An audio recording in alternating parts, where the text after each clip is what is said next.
أعوذ بالله من الشيطان الرجيم بسم الله الرحمن الرحيم السلام عليكم ورحمة الله وبركاته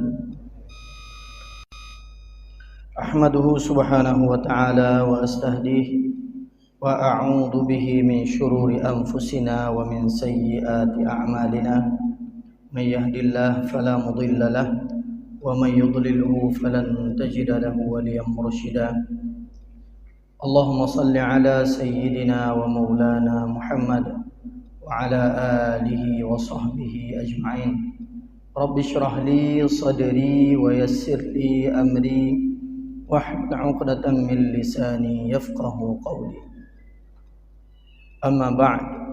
Hadirin sidang jamaah salat maghrib serta isya yang dimuliakan oleh Allah Subhanahu wa taala. Gure-gure ulun tuan, jangan lupa kita berniat iktikaf sambil menunggu waktu isya. Allah Subhanahu wa taala berfirman di dalam Al-Qur'an, A'udzu billahi as-sami'il 'alim minasyaitonir rajim. Bismillahirrahmanirrahim. Ya ayyuhalladzina amanu inna min azwajikum wa auladikum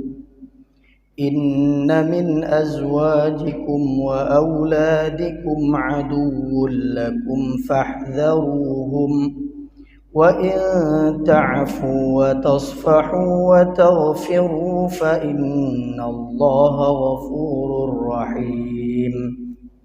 Hai orang-orang yang beriman, sesungguhnya di antara istri-istrimu dan anak-anakmu ada yang menjadi musuh bagimu. Maka berhati-hatilah kamu terhadap mereka. Dan jika kamu maafkan dan kamu santuni serta ampuni mereka, maka sesungguhnya Allah Maha Pengampun lagi Maha Penyayang. Dalam ayat lain Allah berfirman, innama amwalukum wa auladukum fitnah. Hanya saja harta kalian, anak-anak kalian itu adalah ujian bagi kalian. Maka dalam hal ini kita dapat memahami bahwasanya terkadang harta, anak dan istri ini menjadi ujian dan cabaran bagi seorang muslim, seorang mukmin yang beriman. Bagaimana cara kita menghadapi mereka? Kalau dikatakan musuh, maka tergantung bagaimana cara kita menghadapi musuh kita. Kalau mereka menjadi musuh, maka hari ini banyak anak-anak kita beribadah di rumah Allah, anak kita malah menjadi musuh bagi kita. Banyak istri-istri di rumah, kita sedang taat dan nikmatnya beribadah, malah istri kita yang menjadi musuh bagi kita. Banyak orang yang beribadah, dia tinggalkan harta sepeninggalnya, harta tersebut menjadi fitnah baginya, sehingga dia tidak mudah menghadapi malaikat mungkar dan nakir di dalam barzah mereka. Maka semua ini tergantung kepada pribadi kita masing-masing, bagaimana cara kita mendidik mereka. Para ulama menyebutkan, ulama memiliki beberapa rahasia di dalam mendidik anak-anak mereka. Yang mudah-mudahan nasihat ini bermanfaat bagi saya sebagai kepala keluarga dan kita semua yang sudah berkeluarga dan siap-siap yang baru atau akan berkeluarga. Yang pertama disebutkan, al-ummu fi halatir rida'ati taqra'u 'alal mauludi ayatal kursi wal maw'udataini wa tukarrirahuma. Jadi para ibu-ibu, istri-istri para ulama itu ketika mereka menyusui, mereka terus membaca ayat kursi, surat Al-Ikhlas, surat Al-Falaq dan surat An-Nas. Dan itu diulang-ulang. Setiap kali menyusui dibacakan kepada mereka ayat kursi. Setiap kali menyusui dibacakan kepada mereka Al-Ikhlas. Setiap kali menyusui dibacakan kepada mereka Al-Falaq. Dan setiap kali menyusui dibacakan kepada mereka surat An-Nas. Coba bayangkan, ASI yang bersumber dari seorang ibu, itu dengan bahasa, kalau bahasa orang Cina itu adalah darah putih. Yang kita hisap, yang dihisap oleh anak kita, yang menjadi darah dan daging bagi anak kita. Bayangkan darah itu keluar bersamaan dengan lantunan ayat-ayat Allah. Maka ini sangat luar biasa, sehingga menjadikan para ulama, generasi-generasi mereka adalah orang-orang yang taat kepada Allah dan taat kepada Rasulullah sallallahu alaihi wasallam. Ini yang pertama. Kemudian yang kedua, disebutkan awwalu ma yulaqinuna at-tifla 'inda bidayatin nutqi raditu billahi rabba wa bil islami dina wa bi Muhammadin sallallahu alaihi wasallam nabiyyan wa rasula. Kalimat yang pertama yang diajarkan kepada anak-anak ketika mereka mulai berbicara adalah kalimat raditu billahi rabba. Aku ridha Allah sebagai Tuhanku, wabil islami dina, dan Islam sebagai agamaku, wabi Muhammadin sallallahu alaihi wasallam, dan dengan Nabi Muhammad sallallahu alaihi wasallam sebagai nabi dan rasul. Ini yang diucapkan pertama kali dan diajarkan kepada anak-anak. Maka wajar ketika le getanya wate ubit-ubit gepayon le urang syik. Gepayon dengan kalimat la ilaha illallah, kalimat taibah berkaita mate. Gepayon le urang syik. Sambil kita tertidur, kalimat itu menancap di dalam otak kita, mendarah daging di dalam tubuh kita. Sehingga siapapun hari ini yang besar dengan kalimat tersebut tidak akan pernah kufur kepada Allah Subhanahu wa taala. Tapi orangnya agak beda tu. Ikli anak mit, gepayon anak mit, gejuk jo HP. Kamu en jo HP, baik kagabuk nyo tengah kumagun. Kamu en ju HP, baik gabuk kan nonton ju nian kali long pedep YouTube, paket-paket kali long basau. Nonton ju le, nyomak tengah sibuk becut nak tugas baik pula. Sehingga anak kita tidur, anak kita lapar, anak kita sakit, anak kita butuh kasih sayang, HP lah yang menjadi sahabat dan teman mereka. Watai kahan le HP mutajak tu bak psikolog. Doktor, Pak psikolog, kenapa anak saya candu HP? Alah anak kitanya, awai nabi ibu pun nabi HP. Oh HP rolong bi, bi julam yang agak drawai. Ini yang terjadi hari ini. Bukan kita mengajarkan raditu billahi rabba wa bil islami dina wa bi Muhammadin sallallahu alaihi wasallam rasulan wa nabiyya. Bukan itu yang kita ajarkan, tetapi HP yang kita berikan. Kemudian yang ketiga, para ulama menyebutkan al-khuruju bil auladis sighar akhiral laili ila al-masajidi hatta yakuna lahum adatun. Keluar membawa anak-anak ketika subuh akhirul laili, jam 4, jam setengah 5, mereka di mana sudah aman ketika kita tempatkan di masjid, ya? Kemudian diajak solat berjamaah, maka itu akan menjadi kebiasaan. Hari ini anak-anak yang berada di masjid kita, mereka adalah yang menggantikan posisi kita nanti di masjid. Jangan terlalu cepat, sekarang kita suruh ganti. Uronyo yang terjadi adalah anak diujak usul masjid, iya ngan mak iya rumah. Itanya ngliane. Wate diujak usul masjid. Hanya kaja usul masjid. Man ron ayah katuha, kasih awai ujak usul masjid. Jino kajatah kah? Kalau menunggu, wate mate baru habis. Sehingga anak-anak kita tidak ada mengontrol di masjid. Mereka buat kekacauan, mereka gabuk dan sebagainya.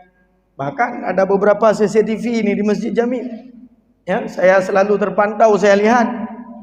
Bahkan nak anak mit yang diujak usul masjid, kan diujak semayang. Ya, kajak usul masjid, kacau tilap melheboh ke betul dalam plastik ke por.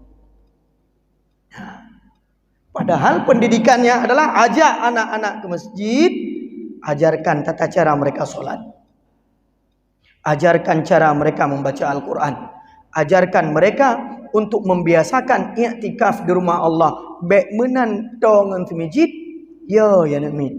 Sebab apa kan? Hana tak berbiasa hotel ubit. Biasa hotel me.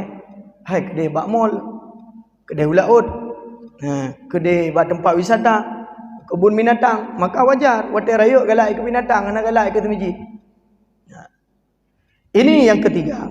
Kemudian yang keempat, sebelum memasuki bulan Ramadan, para ulama mengumpulkan anak-anak mereka. Bersapat, ya, bak tabur tempat, kemudian bertanya, nak, apa yang kalian rencanakan selama bulan Ramadan berlangsung? Program puputra mentang. Jino kanyan le tugas. Jino kagak pulang bak guru. Nyan bak guru gejuk buku catatan kegiatan Ramadan. Gejuk le guru bani mit, ipuo le ani mit rumah. Ikun le ani mit, nyona gejuk tugas le guru bar rumah pula. Ustazah bar rumah beut. Hai mak, cuma payah ne paraf le ro dengan ayah. Yang tanda ilung kali ilung baca. Mang kali ka baca. Hai kalom, ne parah jule, ka ada parah de. Usumijid daija, hinan itu le pergi ke masjid. Neparaf Jumat hai dajak keparaf. Sehingga kita mengajarkan mereka cara untuk berbohong. Bukan malah kita yang membuat jadwal mereka untuk terus mereka menjalankan kebaikan-kebaikan dan ibadah. Sehingga itu menjadi kebiasaan dan itu perlu pendampingan. Siapa yang mendampingi? Orang tua. Cuma orang cik ino kat faham cut. Bacut le gejuk tugas baiklah kun guru ka yang nak dengar cik tugas tapi. Pajan cik yang pupuk cik yang baik gula. Apa tugas dia di rumah sekolah? Kalau semua harus didampingi oleh wali murid ketika di rumah. Kakak punya menan yang mengkawin dengan guru. Nyak gua guru-guru rumah yang pantau ni midra ni. Tapi ada mengkawin dengan guru mana? Tapi apakah tugas wali itu adalah dunia akhirat? Tak pulang bak guru selama di dalam masa mereka sekolah. Tak pulang bak balebet selama masa mereka di tempat pengajian. Akan tetapi tugas utama tetap bak urusi. Ini yang terjadi di tengah-tengah kita. Kemudian hadirin dimuliakan oleh Allah. Yang kelima, kanu yu'allimuna auladahumun niyatas salihah kama yu'allimunahumul Fatihah. Mereka mengajarkan anak-anak mereka cara memperbaiki niat dari kecil. Ya, ketika mereka ke masjid diajarkan cara memperbaiki niat. Ketika mereka sekolah, perbaiki niat. Ketika mereka bermain, perbaiki niat. Ketika mereka diajarkan sedekah, perbaiki niat. Maka semua diperbaiki niat, diajarkan niat yang benar sebagaimana mereka diajarkan Al-Fatihah. Coba bayangkan, kita nyofon purna nemit tidak Al-Fatihah ni. Maka niat juga diajarkan sebagaimana mereka mengajarkan surat Al-Fatihah. Dan yang terakhir, yang keenam, mereka mengadakan majelis ilmu di rumah. Coba lihat, majelis ilmu di rumah. Dan berkumpul semua dengan semua anggota keluarga yang ada di rumah. Majelis harian atau mingguan, mereka membaca dan bertadarus Al-Quran, membaca kitab hadis, membaca kitab fiqih, dan mereka juga menutup majelis mereka dengan doa dan berselawat kepada Rasulullah sallallahu alaihi wasallam. Uronyo tengku kamu sibuk hana tempat le mempurna anak mit. Nai purna yang bak balai beut, tajuk beut. Ada tadarus, ada pengajian tauhid, ada pengajian fiqih, ada pengajian akhlak. Cuma baik bengeh dia. Kadang-kadang le kita nyol hu tajuk beut, wote di gure di balai beut gila kepeng minyak yang nak takun di gurenya yang nak tengah cipeng minyak saja. Padahal peng minyak tertuh di bag lagi dia. Tertuh di bag lagi. Peng les bahasa Inggris nak mit dengan matematika dan bahasa Indonesia. Kadang-kadang teruk sejuta. Wote gila ke kalau gila ke kawai tajuk. Tetapi peng beut kadang-kadang ngan beutnya diputupat barih anak getanya membaca Al-Quran. Dia hadiahkan pahala kepada kita. Dia hadiahkan surat Yasin kepada kita. Dia hadiahkan surat Al-Kahfi kepada kita. Dia hadiahkan Fahla Al-Fatihah kepada kita. Ketika kita terbujur kaku menghadapi malaikat, mungkar dan nakir di alam barzakh. Itulah yang akan menjadi penyelamat kita di alam kubur. Maka ini cara kita menjadikan mereka bukan sebagai musuh, tetapi sebagai sahabat dan bahkan penyelamat bagi kita ketika kita berada di alam barzakh. Maka ini cara mendidik anak. Kemudian istri juga kita didik dengan qanaah, dengan rasa kecukupan, merasa safe. Maaf, banyak hari ini bapak-bapak, pejabat-pejabat yang korupsi gara-gara istri mereka. Saya teringat kisah daripada Imam Ibnu Hajar Al-Haytami. Ketika beliau punya seorang istri, istrinya mengatakan, "Bang, saya sangat ingin sekali masuk pemandian air panas atau air hangat." Jadi kalau di Timur Tengah itu, Maroko, Mesir, Arab Saudi, Timur Tengah lah secara umum. Kalau lagi abang kita nyoh, tip rumah amon, nak kamar mana? Di Maroko tidak ada kamar mandi, untuk mandi nggak ada. Ya, pernah sekali tamu datang ke sana, singgah di rumah kami. Karena kebiasaannya mandi 2 kali sehari, ya beliau mandi di kamar mandi. Kamar mandi itu bukan untuk mandi.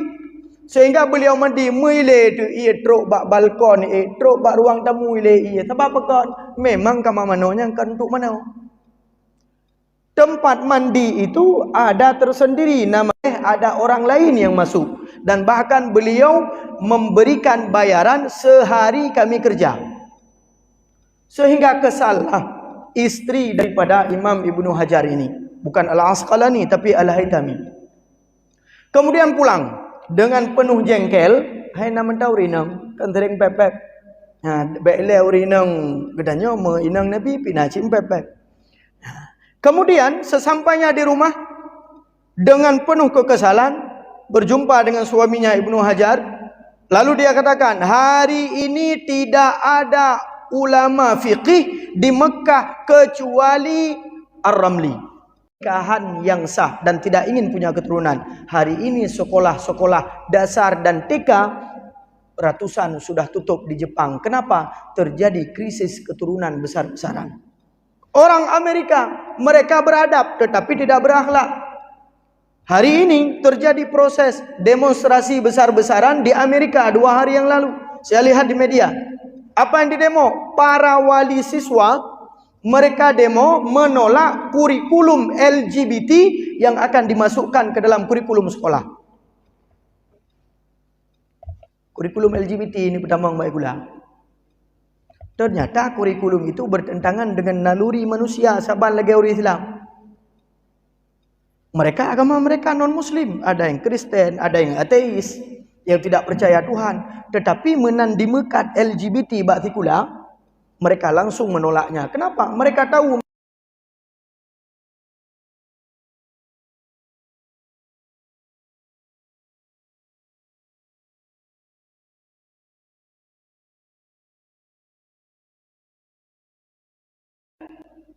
maaf, bahasa kalau menyaur dengan Aceh juga.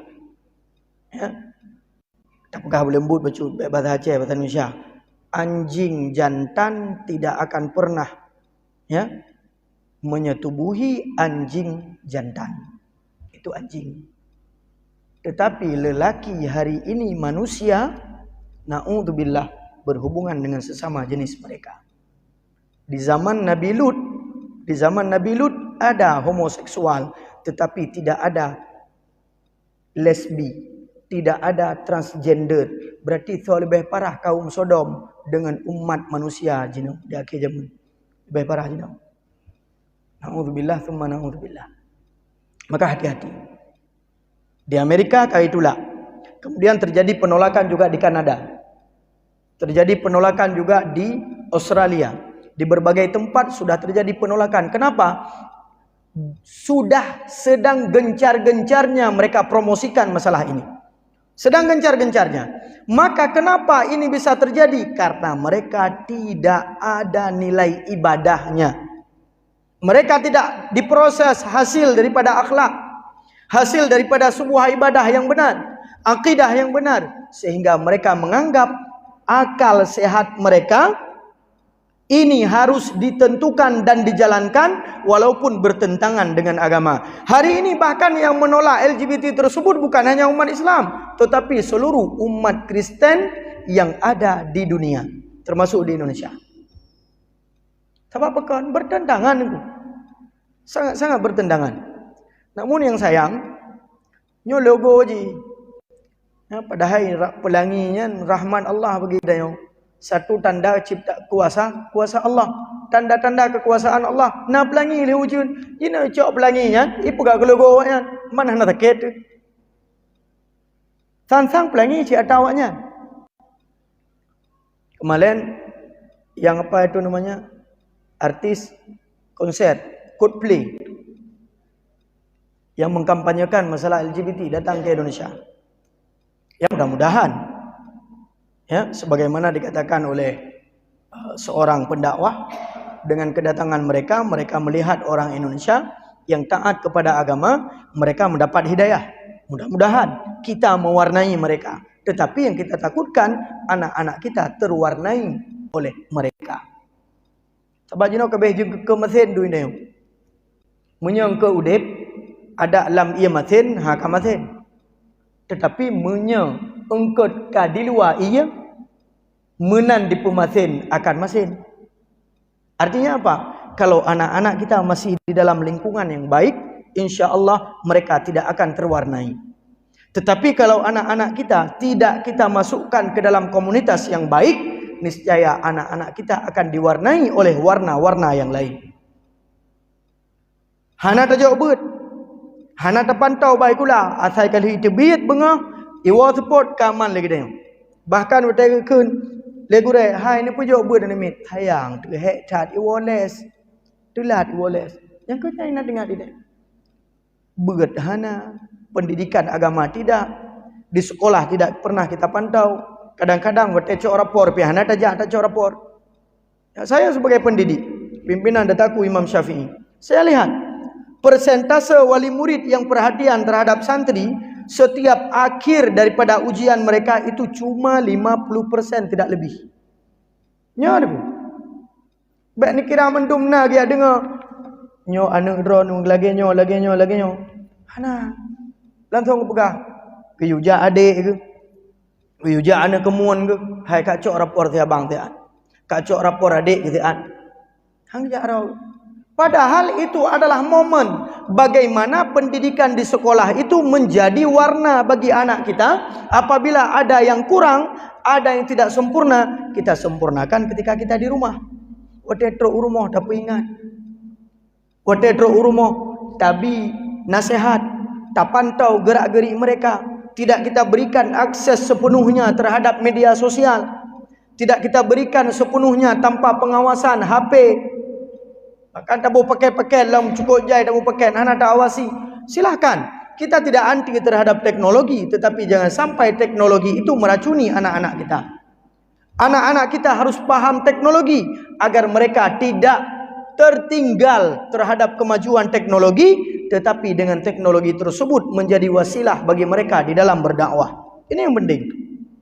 Urangnya internet yang nak apa masing-masing katanya bujuk ke lahan dakwah. Baik sampai ke lahan desa. Desa bagi kita nyo, desa yang pelaku liana, desa cik kita nyo. Makanya yang tedang-dang yang ikut yo. Inilah lahan dakwah ini. Tengku tapi Instagram ke atau Yahudi. Ya. Twitter ke atau Yahudi, betul. Facebook ke atau Yahudi. Ya, betul hana salah. Tapi bukan pakai tengku. Tak pakai teknologi mereka untuk mendakwahkan mereka agar mereka masuk Islam. Minimal hanai terima, hanai tamang Islam, hanai teruk hidayah, mereka tahu hakikat Islam yang sebenarnya. Tanggung jawab kita sudah selesai dengan Allah Subhanahu wa taala. Karena lo yakin ya, ubina media-media yang merekamnya kan tujuan untuk subscribe kan. Baik ni kira saya kagak pegat aku YouTube-nya untuk subscribe. Subscribe. Untuk like and share kan ya. Supaya semua kita memiliki layanan dakwah, komunikasi, fasilitas yang ada terhadap teknologi ini menjadi bahan yang akan menyelamatkan kita di yaumil hisab kelak. Gudanya oleh Allah. Nyan paket yang kagak apa tho, HP yang kagak tablo, ho tak pakai. Nyan trip yang kuglah ada. Maka gunakan sebagai wasilah untuk menyampaikan dakwah dari risalah Islam sampai kita kembali kepada Allah. Hal itu akan terus menjadi amal jariah. Anu batai amal jariah. Ga-upload le dengku Maulid Sur Akbar, ga-upload le dengku Romi, ga-upload le dengku Nasir. Urutnya hanale, long-long hanale. Tapi ceramahnya mentangi dengar le anak cucu genayo. Cerita yang dengar, tiploh yang sadar. Bayangkan kibam pahala lipat gandakan oleh Allah. Al-hasanatu bi'ashri amthaliha. Karena kebaikan itu dilipat gandakan oleh Allah 10 kali lipat. Kan 10 viewer. 10 viewernya. Tetapi yang lebih berfaedah kembali adalah 10 kali lipat ganjaran pahala. Maka silahkan. Jadikan wasilah ini sebagai lahan dakwah kita. Lahan pendidikan bagi anak-anak kita. Supaya mereka tahu. Supaya mereka ikut bergabung dengan komunitas-komunitas yang dapat menyelamatkan mereka daripada warna-warni yang hari ini mengancam terhadap akal sehat keimanan anak-anak kita. Akal sehat ini sedang diancam. Ya, kemanusiaan sedang terancam. Kehidupan, keutuhan keluarga sedang terancam. Pendidikan sedang terancam. Tokoh-tokoh sedang terancam. Terancam dengan apa? Arus daripada globalisasi dan perkembangan teknologi. Kalau sekali kita salah kaprah, maka kita tidak akan selamat. Kalau kita mampu menyesuaikan diri dengan keimanan, dengan komunitas, dengan berjamaah, insya Allah bukan kita yang diwarnai, tetapi kita yang akan memberikan warna keimanan kepada orang lain. Terutama untuk keluarga kita. Saya tutup dengan firman Allah Subhanahu wa taala, "Qu anfusakum wa ahlikum nara." Jaga diri kalian dan jaga keluarga kalian daripada api neraka. Mudah-mudahan Allah kumpulkan kita bersama dengan anak istri kita, bersama dengan keluarga besar kita di dalam syurga Jannatin Naim. Amin, amin ya rabbal alamin. Astaghfirukum. Ini saja yang dapat saya sampaikan. Mudah-mudahan ada manfaat bagi pribadi saya dan bagi kita semua. Mohon maaf atas segala kesilapan dan kekurangan. Billahi fi sabilil haq. Subhanakallahumma wa bihamdik. Asyhadu an la ilaha illa anta. Astaghfiruka wa atubu ilaik. Assalamualaikum warahmatullahi wabarakatuh.